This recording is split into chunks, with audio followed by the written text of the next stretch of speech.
అదే RTV app వార్తల్ని క్షణాల్లో చదివే అవకాశం ఉంటుంది. ఒక న్యూస్ పేపర్, ఒక టెలివిజన్ ఛానల్ మీ చేతుల్లో ఎప్పుడూ ఉంటాయి.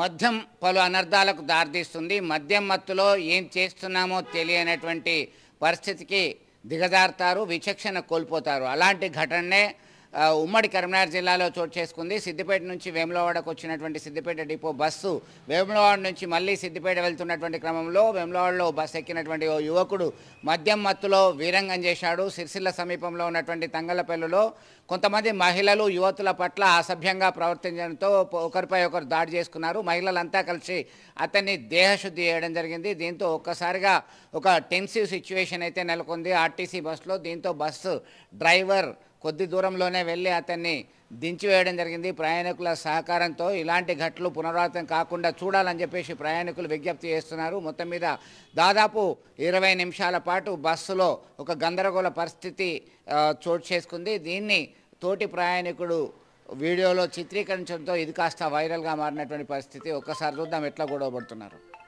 మరిన్ని వీడియోస్ కోసం ఛానల్ ని సబ్స్క్రైబ్ చేయండి. లేటెస్ట్ అప్డేట్స్ కోసం వాట్సాప్ ఛానల్ ని ఫాలో చేయండి. అండ్ లింక్ డిస్క్రిప్షన్ లో ఉంది.